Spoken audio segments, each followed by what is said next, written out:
Hello students, welcome to Prime Educator. बच्चों, पिछली video में हम लोगों ने ब्रेन की स्टडी की थी। आई होप कि आपको कॉन्सेप्ट क्लियर हो गया होगा, आपको कहीं कोई प्रॉब्लम नहीं हुई होगी, क्योंकि मैंने हर माइन्यूट पॉइंट को बहुत अच्छे ढंग से डील किया था, बहुत अच्छे ढंग से आपको समझाया था। आई होप कि ब्रेन की स्ट्रक्चर एंड फंक्शन को समझने में आपको कहीं कोई प्रॉब्लम नहीं हुई होगी, क्योंकि मैंने ईच एंड एवरी पॉइंट को बहुत बारीकी से डील किया था। बच्चों, आज के वीडियो में हम लोग जानेंगे रिफ्लेक्स एक्शन के बारे में। रिफ्लेक्स एक्शन रिफ्लेक्स एक्शन के बारे में सबसे पहले मार्शल हॉल ने बताया था। मार्शल हॉल, इन्होंने ही सबसे पहले रिफ्लेक्स एक्शन को ऑब्जर्व किया था। बच्चों, कभी कभी हमारे जीवन में कुछ अचानक घटित हो जाता है और उसके प्रति हमारा बॉडी बहुत तेजी से रिस्पॉन्स जाहिर करता है।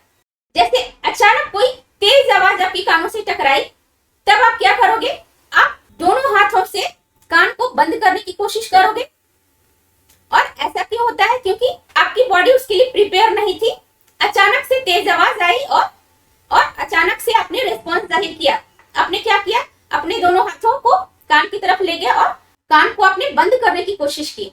जब कोई तेज रोशनी आपकी आंखों पर पड़ती है तो अचानक से आपकी पलकें बंद हो जाती हैं कुछ इस तरह से, और आप हाथों से कुछ इस तरह से लाइट को रोकने की कोशिश करते हो, और आपकी प्यूपिल भी सिकुड़कर छोटी हो जाती है ना। प्यूपिल कैसी हो जाती है? सिकुड़कर छोटी हो जाती है, ताकि लाइट को एकोमोडेट किया जा सके। और यह सब अचानक से होती है, आप प्रिपेयर नहीं हो, यानी कि आपकी बॉडी पहले से प्रिपेयर नहीं है। आपकी बॉडी को पहले से पता नहीं कोई तेज आवाज कानों तक आएगी या कोई तेज रोशनी आंखों तक आएगी, तो हमारे आसपास की सराउंडिंग में अगर कुछ अचानक से होता है तो हमारा बॉडी भी कुछ उस तरह से अचानक से रिस्पॉन्स करता है। ठीक है ना? अगर सुबह सुबह आपकी नींद नहीं खुल रही है और किसी ने आपको चाय दिया है और चाय पीने के लिए भी आप उठ नहीं रहे हो, आपकी उंगली को अगर उस व्यक्ति ने चाय में डुबा दिया, तब आप क्या करोगे? झटके से उंगली खींच लोगे अपनी ओर, है ना? जैसे ही आपकी उंगली चाय में टच होगी या चाय के गर्म प्याले में टच होगी, आप क्या करोगे? उंगली को झट से खींच लोगे। आप अपनी उंगली को बहुत तेजी में अपनी ओर खींचते हो। क्यों? क्योंकि यह बहुत अचानक से होने वाली प्रक्रिया है और बहुत तेज होने वाली प्रक्रिया है। वैसे ही जब हम लोग खाना बना रहे होते हैं और हमारे हाथ गर्म कुकर में या कढ़ाई में सट जाता है, तो हम लोग क्या करते हैं? अचानक से खींच लेते हैं हाथ को, है ना? हम लोग एक सेकंड की देरी किए बिना भी क्या करते हैं? हाथ को अचानक से खींचते हैं। तो बच्चों, क्या आपने कभी सोचा है कि यह जो क्विक एक्शन होती है हमारे बॉडी के द्वारा, यह किस प्रकार से होती है? हमारी बॉडी इतनी जल्दी किसी भी बाहरी स्टिमुलस के प्रति इस प्रकार से इतनी जल्दबाजी में कैसे रिस्पॉन्स जाहिर करती है? जैसे कोई छोटा सा बच्चा, उसे कुछ पता भी नहीं है और उसे अगर आपने हल्के से पिन चुभा दिया, वो क्या करेगा? जिस अंग में, जैसे मान लो आपने पैर में पिन चुभाया है या हाथ में पिन चुभाया है, तो उस अंग को क्या करेगा? तेजी से खींचे। तो इस तरह से जो हमारा बॉडी बहुत तेजी से किसी बाहरी स्टिमुली के प्रति क्विक रिस्पॉन्स जाहिर करता है, तो ये किस प्रकार से होती है? तो आज इन्हीं सब चीजों के बारे में डिटेल से जानेंगे, क्योंकि हमारा टॉपिक ही है रिफ्लेक्स एक्शन, यानी हम लोग किस तरह से रिफ्लेक्स एक्शन शो करते हैं, हमारी बॉडी किस तरह से रिफ्लेक्स एक्शन शो करती है, उसी के बारे में जानने वाले हैं। तो चलिए इसे डायग्राम के माध्यम से समझते हैं। बायोलॉजी की स्टडी डायग्राम के माध्यम से करना बहुत आसान होता है। तो चलिए कैंडल बना लेते हैं हम लोग। यह एक कैंडल है।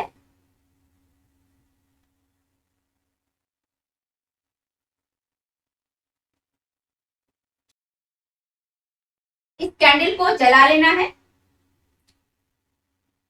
तो इस तरह से हमने क्या किया? कैंडल जला लिया। तो यह एक जलती हुई कैंडल है, यानी हम लोगों ने क्या किया? एक कैंडल जला लिया है। और अब क्या करना है? इस जलती हुई कैंडल को टच करना है। जैसे मान लो यह जलती हुई कैंडल है और इसे क्या करना है? टच करना है। जैसे ही इसे टच करेंगे हम लोग, तो क्या होगा? हाथ झटके से हम लोग पीछे की ओर खींच लेंगे, इस तरह से, है ना?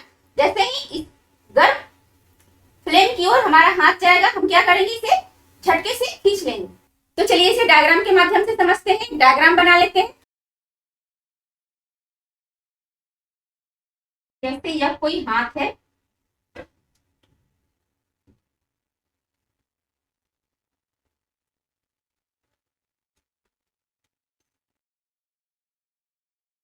जैसे यह कोई हाथ है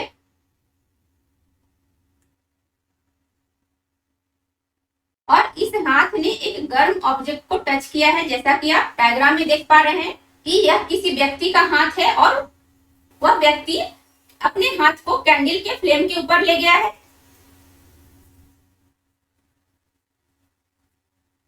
तो इस तरह से क्या है कि इस व्यक्ति का हाथ कैंडल के फ्लेम के ऊपर है और जैसे ही इस व्यक्ति का हाथ इस फ्लेम के ऊपर जाएगा इसे कुछ फील होगा, क्योंकि इसके हाथ के स्किन पर यहाँ मान लो यहाँ रिसेप्टर लगे होंगे, है ना। तो इस रिसेप्टर के द्वारा वह कुछ फील करेगा। यहाँ जो रिसेप्टर लगे हैं वह क्या करती है बच्चों, इस स्टिमुली को ग्रहण करती है और इसे सीएनएस की ओर पहुंचाती है। इस स्टिमुली को यह इस तरह से क्या करेगी,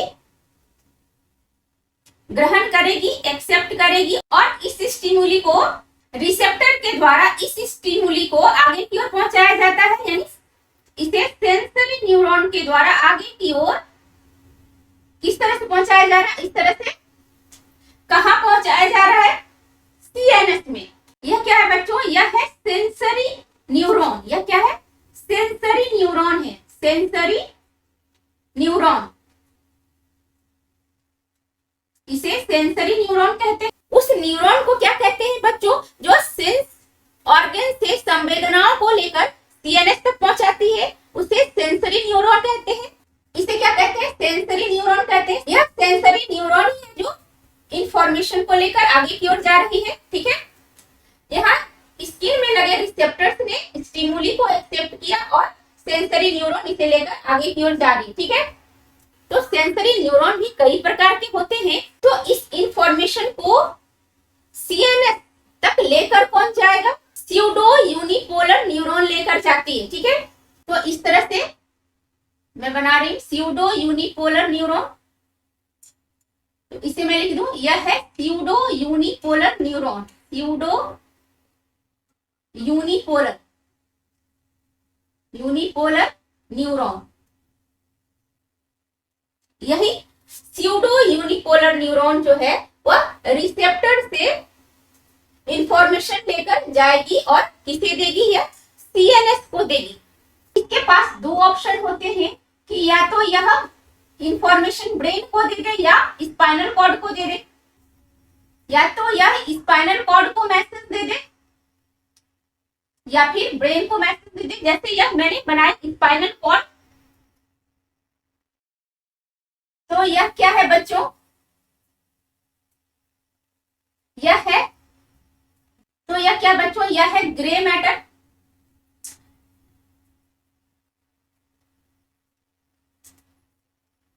यह है स्पाइनल कॉर्ड और यह है ग्रे मैटर। यह है ग्रे मैटर। यह क्या है बच्चों, यह है ग्रे मैटर और यह है स्पाइनल कॉर्ड। यह है स्पाइनल कॉर्ड। तो यह हो गई स्पाइनल कॉर्ड और इसके अंदर जो यह बटरफ्लाई लाइक स्ट्रक्चर है यह है ग्रे मैटर। तो इस स्यूडो यूनिपोलर न्यूरॉन के पास जो इंफॉर्मेशन है वह या तो स्पाइनल कॉर्ड को यह दे दे या फिर यह ब्रेन को भेज दे। ऊपर मैं ब्रेन बना लेती हूँ, जैसे ये मान लो ब्रेन है, ठीक है। तो यह क्या है, यह ब्रेन है, या मैंने ब्रेन बना लिया।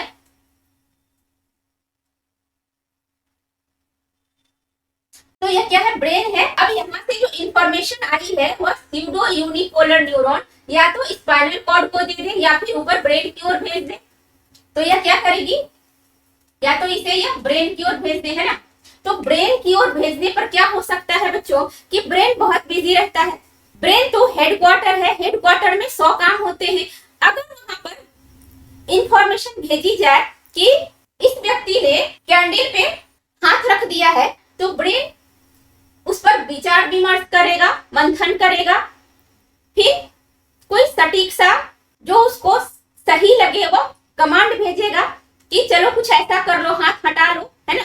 तो जब ब्रेन विचार विमर्श करेगा तब तक काफी देर हो जाएगी। बच्चों आप खुद फील करके देखो, अगर आपने गलती से कोई गर्म चीज छू लिया हो, मान लो आप ही का हाथ कैंडल के ऊपर है और जल्दी से आपके ब्रेन ने कमांड नहीं भेजा, तब क्या होगा? हाथ तो आपका जल रहा है ना? तो आपको कोई बहुत अच्छा तो महसूस नहीं हो रहा होगा कि हाँ भैया बहुत अच्छा लग रहा है, मुझे बहुत अच्छा लग रहा है, मेरा हाथ जल रहा है ना,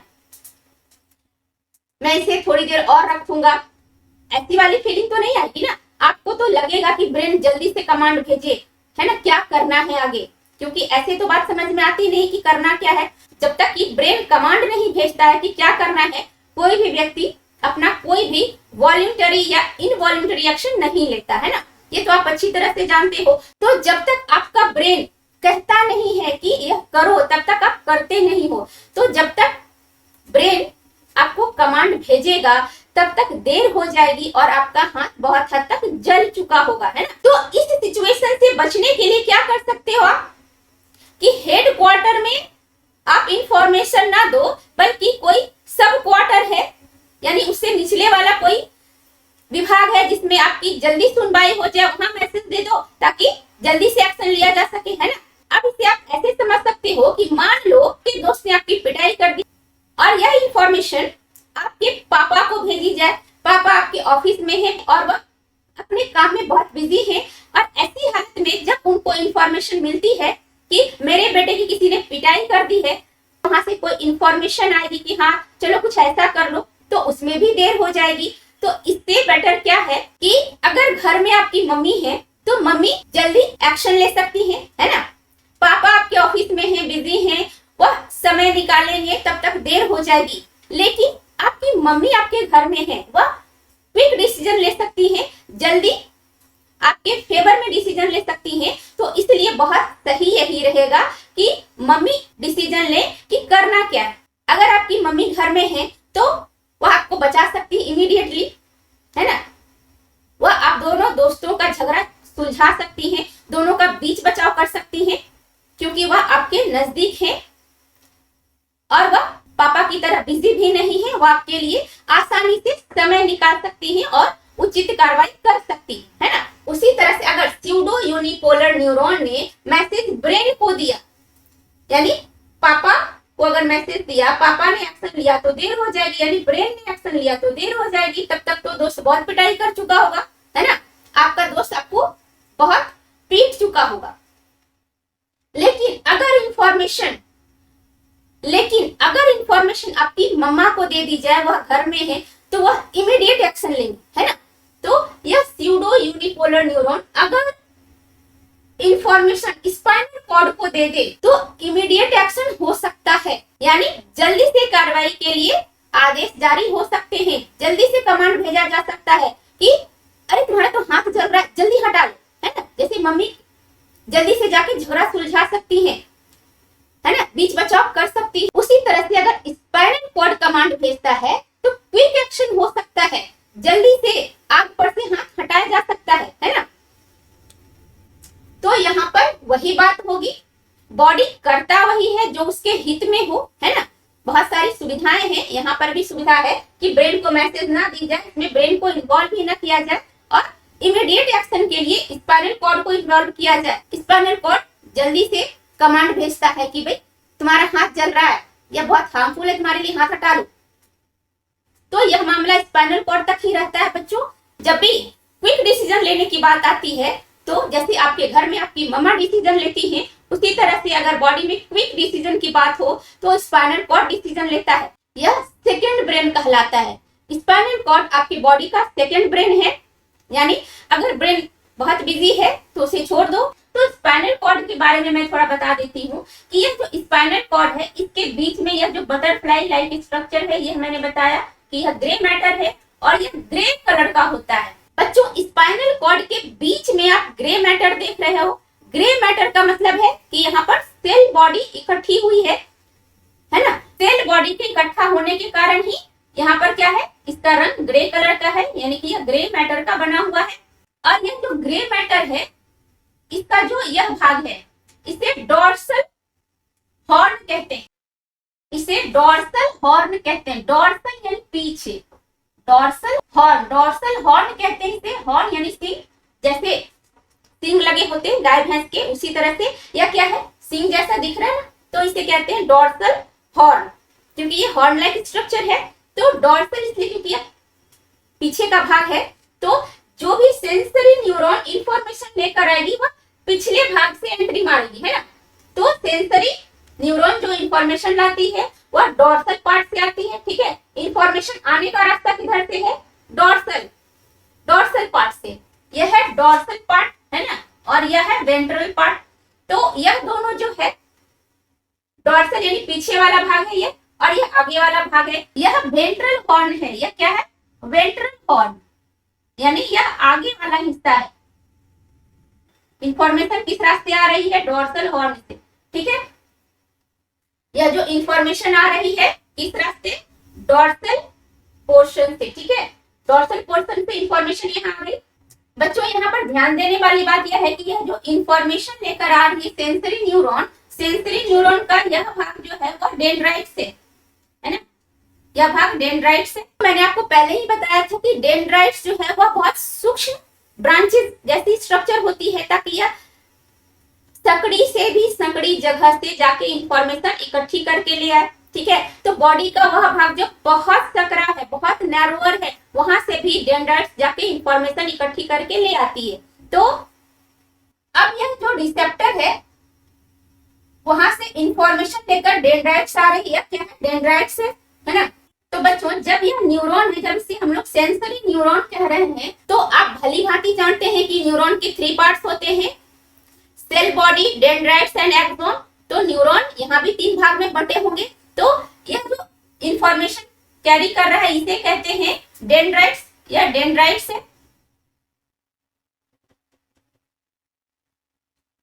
और यह डेंड्राइट्स ही इंफॉर्मेशन लेकर आगे जा रही है। और यह क्या है? यह है सेल बॉडी, इसे कहते हैं सेल बॉडी, ठीक है। यह सेल बॉडी है। और यह जो आगे जा रही है यह है एक्सॉन। यह क्या है बच्चों? एक्सॉन है यह। तो बच्चों अब तक आपने जान लिया कि यह जो सेंसरी न्यूरॉन है 3 पार्ट्स है, डेंड्राइट्स, यह जो ब्रांचिंग देख रहे हैं यह डेंड्राइट्स है, और यह सेल बॉडी है, और यह जो आगे की ओर है यह एक्सॉन है जो डॉर्सल हॉर्न में इंफॉर्मेशन ले जा रही है, ठीक है। तो यह एक सिंगल न्यूरॉन है, ठीक है। अब यह जो न्यूरॉन है तो यह इंफॉर्मेशन किसी दूसरे न्यूरॉन को भी देगी।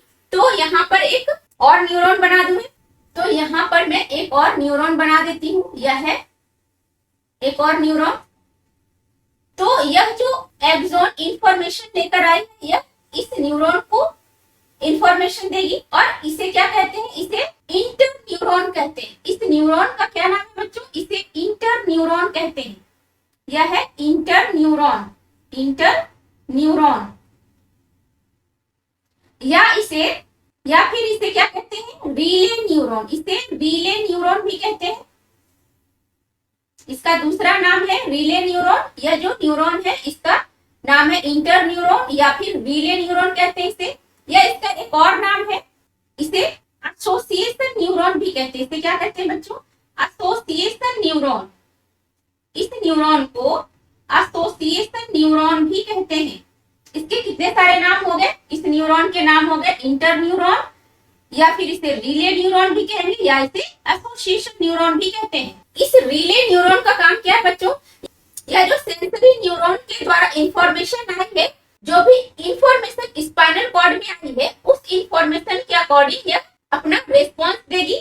यह जो रिले न्यूरॉन है या एसोसिएशन न्यूरॉन, यह प्रोसेसिंग यूनिट की तरह काम करती है। यहाँ पर प्रोसेसिंग की क्रिया होती है, यानी सेंसरी न्यूरॉन जो भी इंफॉर्मेशन लेकर आई है स्पाइनल कॉर्ड में, तो वह किस प्रकार के इंफॉर्मेशन है उसके अकॉर्डिंग विचार विमर्श यहाँ पर किया जाता है। उसके बाद कमांड भेजा जाता है कि करना क्या है आगे, ठीक है ना। तो अब क्या है, यहाँ पर विचार विमर्श के बाद अब कमांड देने की बारी आ गई, और यहाँ जो भी अगला आदेश जारी किया जाएगा कि आखिर आगे करना क्या है, उसके लिए यह फिर इंफॉर्मेशन देगी। और यह इंफॉर्मेशन यह मोटर न्यूरॉन को देगी। इंफॉर्मेशन ये किसे देगी? मोटर न्यूरॉन को देगी। इस तरह से यह मोटर न्यूरॉन के द्वारा इंफॉर्मेशन भेजेगी।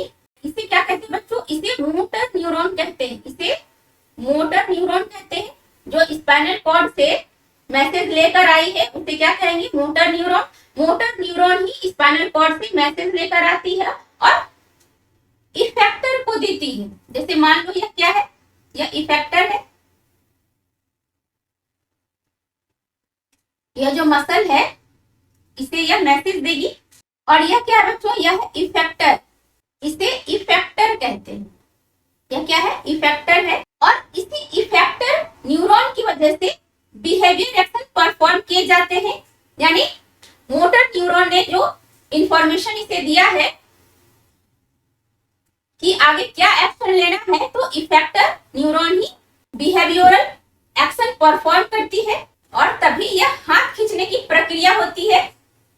जब तक मोटर न्यूरॉन से कमांड इफेक्टर को नहीं भेजा जाता है, इफेक्टर न्यूरॉन तब तक कोई भी बिहेवियरल एक्शन परफॉर्म नहीं करती है। यानी हाथ तब तक नहीं खींची जाएगी जब तक मोटर न्यूरॉन यहाँ पर इंफॉर्मेशन लेकर नहीं आएगी। तो बच्चों आपने अब तक क्या जाना कि जैसे ही कोई स्टिमुलस यानी कोई हॉट ऑब्जेक्ट पर कोई व्यक्ति अपनी हथेलियों को रखता है, तो उसके हथेलियों के स्किन पर जो रिसेप्टर्स होते हैं, वह रिसेप्टर्स क्या करती है, स्टिमुली को आगे की ओर ले जाती है। जैसे आप यह क्या देख पा रहे हैं, सेंसरी न्यूरॉन है जो स्टिमुली को आगे की ओर ले जाती है। इस सेंसरी न्यूरॉन को एफेरेंट न्यूरॉन भी कहते हैं। इसे और क्या कहते हैं, इसे एफेरेंट न्यूरॉन भी कहते हैं। इसे एफेरेंट न्यूरॉन भी कहते हैं। तो यह जो सेंसरी न्यूरॉन है या जिसे एफेरेंट न्यूरॉन भी कहते हैं, यह रिसेप्टर से इंफॉर्मेशन लेकर जा रही है ना, और यह किसे देती है, यह स्पाइनल कॉर्ड को देती है। यह सेंसरी न्यूरॉन किस टाइप की होती है, स्यूडो यूनिपोलर टाइप की होती है। इसे स्यूडो यूनिपोलर न्यूरॉन भी कहते हैं। तो इस स्यूडो यूनिपोलर न्यूरॉन के पास दो ऑप्शन होते हैं बच्चों, यह इंफॉर्मेशन ब्रेन को भी दे सकती है और स्पाइनल कॉर्ड को भी दे सकती है। पर चूंकि क्विक एक्शन लेना है तो ब्रेन को यह मैसेज नहीं देती है, यह सीधे स्पाइनल कॉर्ड को मैसेज देती है ताकि क्विक डिसीजन लिया जा सके। यह स्पाइनल कॉर्ड क्या करती है, जब मैसेज यहाँ आती है इंटर न्यूरॉन, जिसे रिले न्यूरॉन या एसोसिएशन न्यूरॉन भी कहते हैं, इसके पास जब मैसेज आती है तो यहाँ पर यह प्रोसेसिंग यूनिट की तरह काम करता है। यहाँ पर विचार विमर्श होता है कि आगे की क्या कार्रवाई की जाए। उस विचार विमर्श के बाद फिर यह मोटर न्यूरॉन के द्वारा कमांड भेजता है। मोटर न्यूरॉन को इफेरेंट न्यूरॉन भी कहते हैं। इसे और क्या कहते हैं, इसे इफेरेंट न्यूरॉन भी कहते हैं। मोटर न्यूरॉन को और क्या कहते हैं बच्चों, इफेरेंट न्यूरॉन भी कहते हैं। तो यहाँ पर जब प्रोसेसिंग की क्रिया हो जाती है रिले न्यूरॉन के द्वारा, उसके बाद मोटर न्यूरॉन कमांड लेकर आती है कि आगे क्या करना है। हाथ जल रहा है तो आगे की कार्रवाई क्या होगी, यह इफेक्टर न्यूरॉन के पास यानी इफेक्टर के पास यह मैसेज लेकर आती है, और इफेक्टर न्यूरॉन फिर आगे की क्रिया को अंजाम देती है। तो फिर यह हाथ हटाने के लिए कहती है, तो यह क्या करता है, यह व्यक्ति अपना हाथ पीछे की ओर खींच लेता है। तो बच्चों यहाँ पर ध्यान देने वाली बात यह है कि इसी पूरी प्रक्रिया को रिफ्लेक्स एक्शन कहते हैं, और इस रिफ्लेक्स एक्शन के द्वारा बच्चों आप देख रहे हो कि एक पाथ को फॉलो किया जा रहा है, स्टिमुली से लेकर यह रिसेप्टर और सेंसरी न्यूरॉन, उसके बाद फिर रिले न्यूरॉन और फिर मोटर न्यूरॉन के द्वारा फिर एक इस तरह से पाथ का निर्माण हो रहा है। जिस पाथ को रिफ्लेक्स एक्शन फॉलो करती है उस पाथ को ही रिफ्लेक्स आर्क कहते हैं। जैसे आपने देखा यह एक पाथ बन रही है, इस पाथ को क्या कहेंगे, रिफ्लेक्स आर्क कहते हैं। इसे क्या कहते हैं बच्चों, जिस पाथ को रिफ्लेक्स एक्शन फॉलो करती है उसे रिफ्लेक्स आर्क कहते हैं। उसे क्या कहते हैं, रिफ्लेक्स पार्ट दिख रही हूँ, ठीक है। रिफ्लेक्स आर्क के पार्ट्स कौन कौन से हैं, सबसे पहला है रिसेप्टर। यहाँ आप देख रहे हैं स्टिमुली को एक्सेप्ट सबसे पहले किसने किया, रिसेप्टर ने, है ना। हथेली में जो रिसेप्टर है उसने सबसे पहले स्टिमुली को एक्सेप्ट किया, तो रिफ्लेक्स आर्क का पहला पार्ट हो गया रिसेप्टर। रिसेप्टर, तो रिसेप्टर का काम क्या हो गया बच्चों, स्टिमुली को रिसीव करना, है ना। तो यह रिसेप्टर क्या करता है, किसी भी स्टिमुली को रिसीव करने का काम करता है। उसके बाद है सेंसरी न्यूरॉन। तो दूसरा पार्ट हो गया इसका सेंसरी न्यूरॉन। सेंसरी न्यूरॉन, अब सेंसरी न्यूरॉन का काम क्या है बच्चों, यह रिसेप्टर के द्वारा जो भी स्टिमुली को एक्सेप्ट किया गया है उसे आगे की ओर फॉरवर्ड करती है और कहां ले जाती है, स्पाइनल कॉर्ड तक ले जाती है। ठीक है, तो सेंसरी न्यूरॉन का काम क्या हो गया बच्चों, रिसेप्टर से इंफॉर्मेशन को ले जाकर स्पाइनल कॉर्ड को देना। ठीक है, यही सेंसरी न्यूरॉन का काम हो गया। उसके बाद रिफ्लेक्स आर्क का तीसरा पार्ट हो गया रिले न्यूरॉन, या जिसे इंटर न्यूरॉन या एसोसिएशन न्यूरॉन भी कहते हैं। तो तीसरा पार्ट कौन सा हो गया बच्चों, relay neuron. Relay neuron,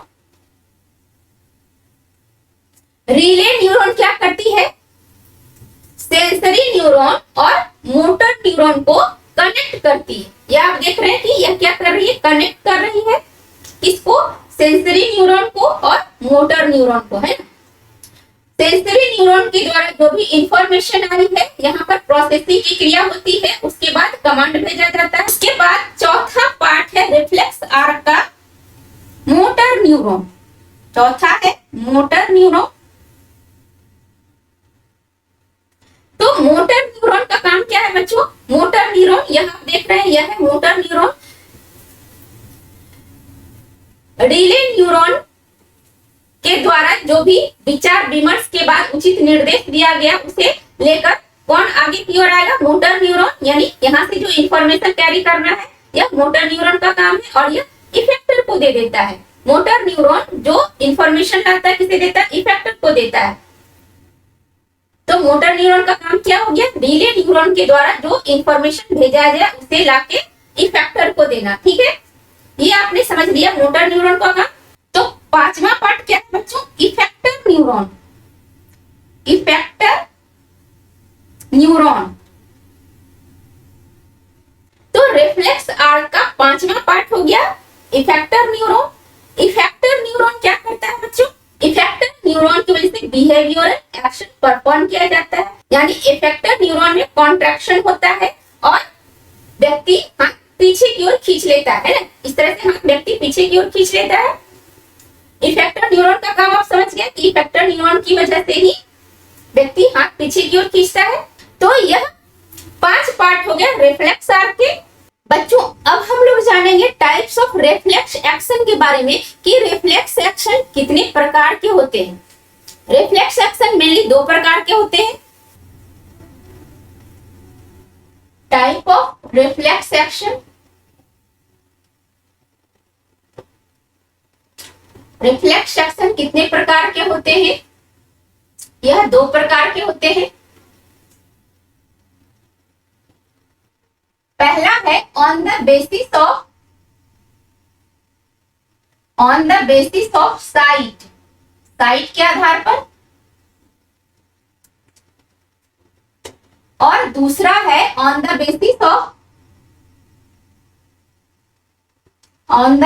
of synapse. तो पहला हो गया on the basis of site and दूसरा है on the basis of synapse. On the basis of site में 2 टाइप के होंगे, spinal reflex, spinal reflex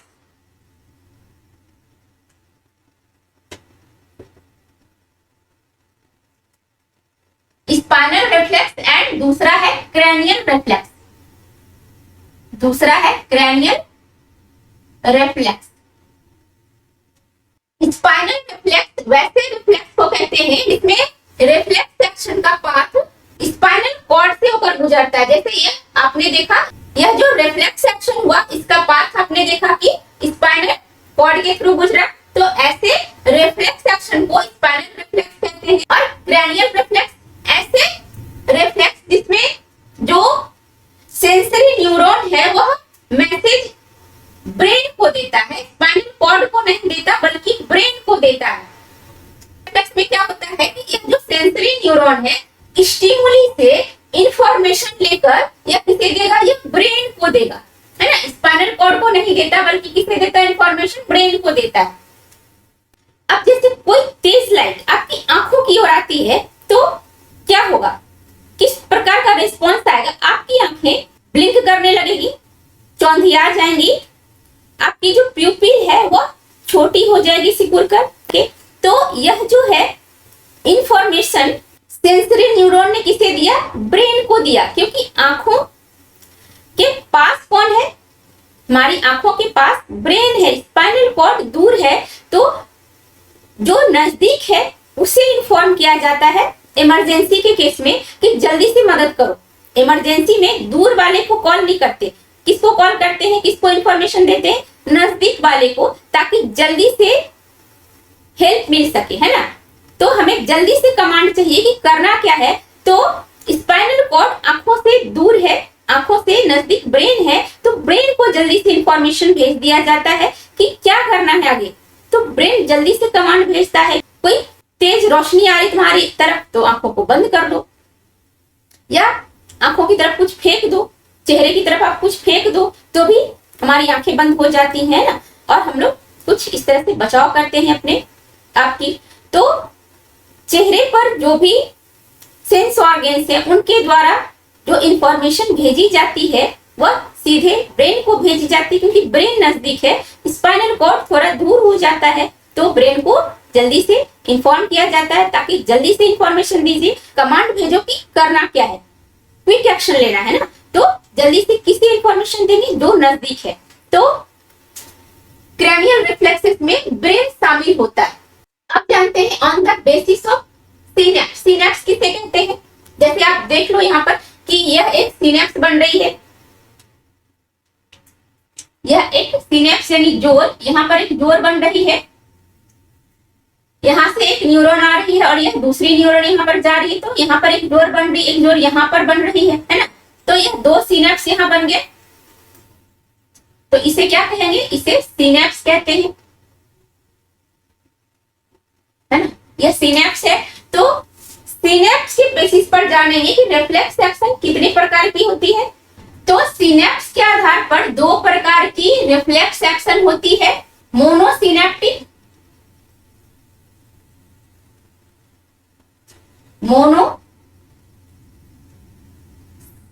synaptic and polysynaptic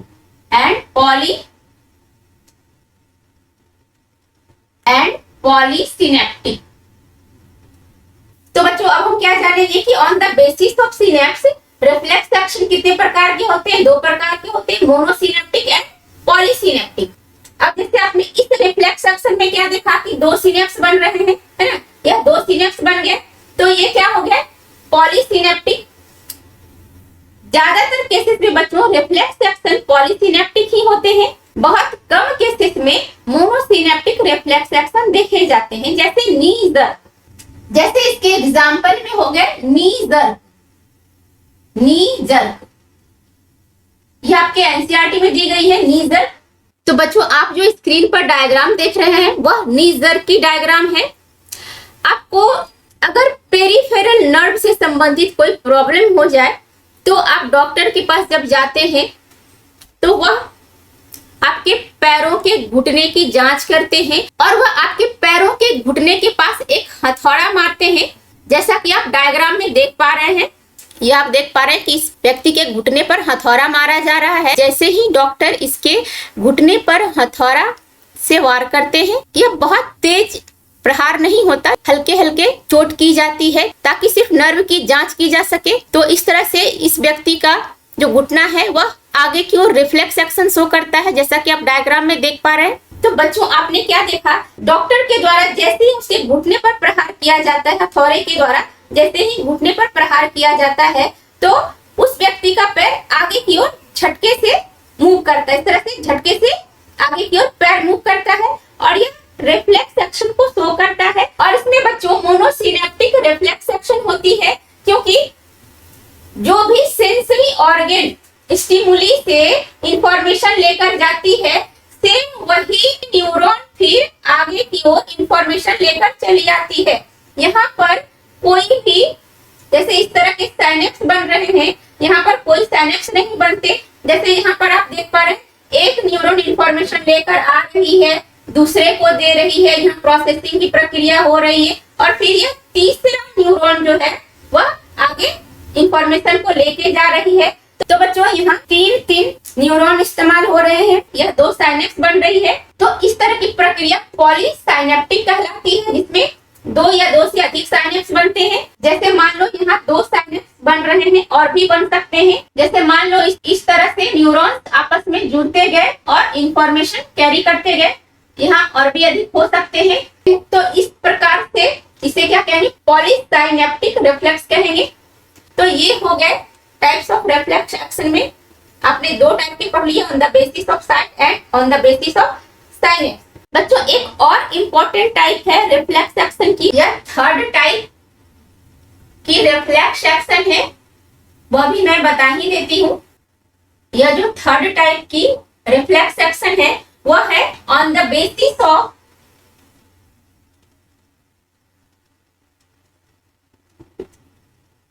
previous experience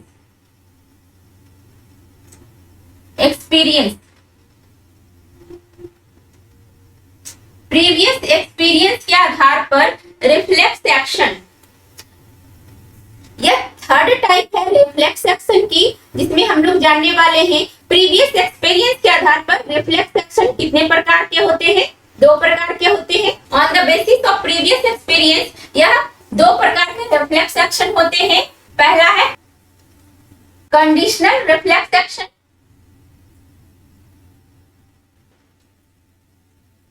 और दूसरा है unconditional reflex action. Unconditional reflex action, तो यह 2 प्रकार हो गए on the basis of previous experience, है ना। Conditional and unconditional reflex action के बारे में जानेंगे। कंडीशनल रिफ्लेक्स एक्शन वह होते हैं जिनमें कंडीशंस अप्लाई होते हैं। अब मान लो साइकिल चलानी हो, सिंगिंग करनी हो, डांसिंग की बात हो या स्विमिंग की बात हो, तो यह बिना प्रैक्टिस के नहीं हो सकती है। यह आप बाय बॉर्ड नहीं जानते कि साइकिल कैसे चलानी है या कार कैसे चलानी है, कोई सिंगिंग कैसे की जाए, जैसे सुर ताल के बारे में आपको पहले से जानकारी नहीं होती कि सारेगामापा ये जो आप सुर लगाते हो इसकी जानकारी आपको नहीं है, तो आप अच्छी सिंगिंग नहीं कर सकते हो। अगर आप कंप्यूटर या लैपटॉप चलाते हो और कीबोर्ड पर आपने सही ढंग से प्रैक्टिस नहीं किया है, तो सभी लेटर्स आप ढंग से टाइप नहीं कर सकते, आपकी टाइपिंग स्पीड अच्छी नहीं होती है। लेकिन जैसे ही आप अच्छी ढंग से प्रैक्टिस कर लेते हो, आपकी टाइपिंग स्पीड बहुत अच्छी हो जाती है। आप बहुत अच्छे ढंग से बिना नीचे कीबोर्ड की ओर देखे फटाफट टाइपिंग करते हो, फटाफट लिखते हो, है ना। तो यह कुछ कंडीशनल रिफ्लेक्स की बात आती है, जहां पर आप कुछ प्रैक्टिस करने के बाद उस चीज को सीख लेते हो और तब जाके आपकी परफॉर्मेंस बेहतरीन हो जाती है। लेकिन यह बिना सीखे नहीं हो सकती, तो यहाँ पर कंडीशन अप्लाई है। आप अगर स्विमिंग करने चले जाओ और अगर आपको तैरने की कला नहीं आती, आप तैरना नहीं जानते, तो आप डूब जाओगे। तो यह कुछ एग्जाम्पल्स हैं कंडीशनल रिफ्लेक्स के, जहां पर आपको सीखने की जरूरत होती है, आपको प्रैक्टिस की जरूरत होती है, तब जाके आपकी परफॉर्मेंस बेहतर होती है, यानी कि यहाँ पर कंडीशन अप्लाई है। उसके बाद है अनकंडीशनल रिफ्लेक्स। दूसरा क्या है, अनकंडीशनल रिफ्लेक्स। अनकंडीशनल यानी यहाँ पर कोई कंडीशन अप्लाई नहीं है, शर्तें लागू नहीं है, ठीक है। यहाँ पर आपको कोई सीखने की जरूरत नहीं है, ये इनबॉर्न है, इनहेरिटेड है, यह बाय बॉर्न आप में होती है। जैसे छींकना, खांसना, अपोजिट सेक्स की ओर अट्रैक्ट होना, माइग्रेशन, जो बर्ड्स में माइग्रेशन होती है, यह सब सीखने की जरूरत नहीं होती, यह स्वाभाविक तौर पर होती है, यह इनबॉर्न होती है, आप में इनहेरिटेड होती है। आपको कोई यह नहीं सिखाता कि आपको कैसे छींकना है, कैसे खांसना है, यह सब आप खुद कर सकते हो बिना सीखे। यह एक छोटा बच्चा भी कर लेता है ना, इसमें सीखने जैसी कोई बात नहीं है। अब अपोजिट सेक्स की तरफ ऑटोमेटिक अट्रैक्शन होती ही है, इसमें भी कोई सीखने जैसी बात नहीं होती। जैसे बर्ड्स में माइग्रेशन है, तो बर्ड्स में सीजनल माइग्रेशन होती है, फूड, शेल्टर और ब्रीडिंग के लिए, तो इस तरह की बातें उन्हें सिखाई नहीं जाती। माइग्रेशन बर्ड्स में एक स्वाभाविक प्रक्रिया है, बिना सिखाए ही यह प्रक्रिया बर्ड्स में देखी जाती है। अब जैसे वोमिटिंग, वोमिटिंग क्या है? वोमिटिंग सीखने की जरूरत नहीं है। तो इस तरह से कुछ एग्जाम्पल्स हैं जिसमें सीखना जरूरी नहीं है, यह इनहेरिटेड है, इनबॉर्न, ये आप में जन्म से पाए जाते हैं, ये आप सब कुछ जानते ही हैं। तो इसे अनकंडीशनल रिफ्लेक्स एक्शन कहते हैं, जिन्हें आप सीखते नहीं, ये आप में इनहेरिटेड होती ही है।